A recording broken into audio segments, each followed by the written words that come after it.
Today, we're gonna try a breadboard. We've got this offcut left from our salmon gum slab that we were making essential oil boards out of. You can check that out up here. I walked into the workshop yesterday, I saw this piece and I instantly envisioned a breadboard. So I got a little over ambitious, and while I wasn't on camera, I actually drew a design on to see if it would work. Now this thing's quite large, as you can see. We're gonna cut out a bit of a handle down here, round it all off, sand it right up, and hopefully we'll have a beautiful chopping board slash breadboard. Let's get to it.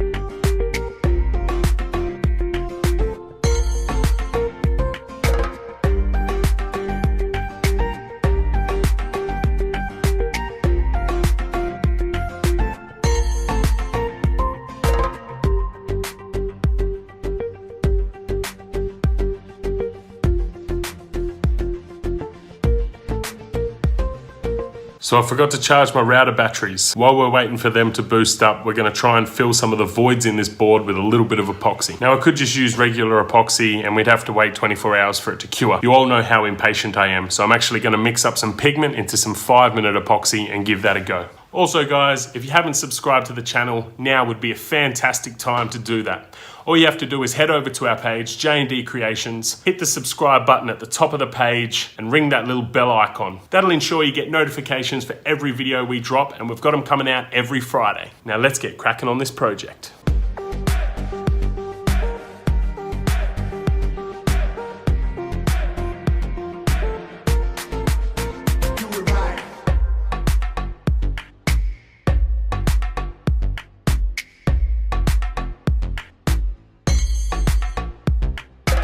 So I'm in the middle of routing the edges of this board and I had a visitor.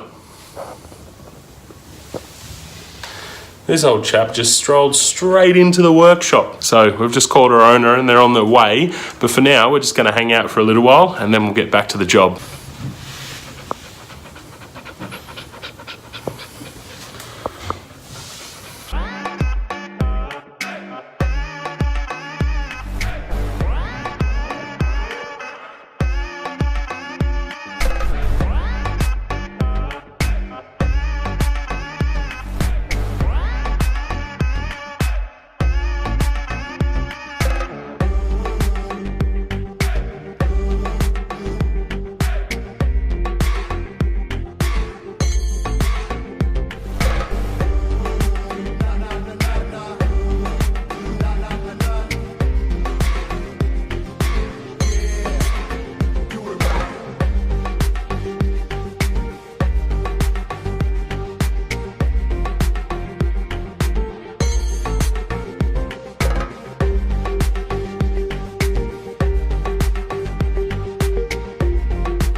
I get a bit carried away when it comes to the end of the project. Oiling a finished piece is always the best part. Anyway, we haven't put the brand on yet, so we need to do that now. It's gonna be a bit smoky this time.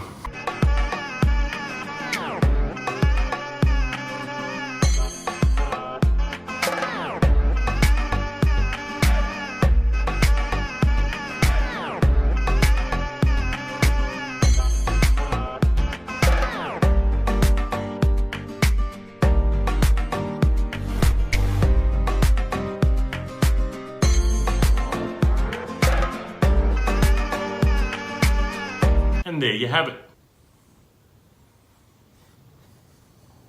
Our breadboard. Check that out. Now we use the 5-minute epoxy with some yellow and interference gold. You can see there. A few bits all through there.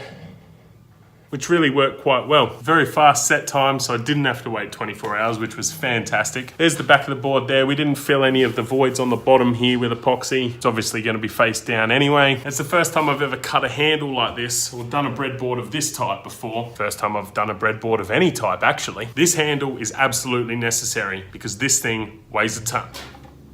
It's 3.5 centimeters thick and it is solid salmon gum, which is a hard wood. So it is a super heavy duty cutting board or serving board or whatever you want to use it for. As you can see, we left the live edge on each side of this piece. And that really just adds to the color. The live edge on salmon gum is an awesome contrast between the center red, pink color, and then you've got the bark, which is the brown and white. It's an awesome contrasting color. I'm super stoked with the results on this one, guys. I love how salmon gum comes up when you sand it up. We sanded this piece up to 400 grit on the top, 320 on the bottom and sides. Inside the handle here was really quite hard to sand. I'm not a fan of hand sanding at all, but we managed to get the job done. I say it every week, guys, but thank you so much for checking out this video. Make sure you check out our socials. We've got our Facebook, our email, and we're also on Instagram if you want to check us out there. Hope you enjoyed this project and maybe even learned something from it. Enjoy your weekend, guys, and we'll see you next week.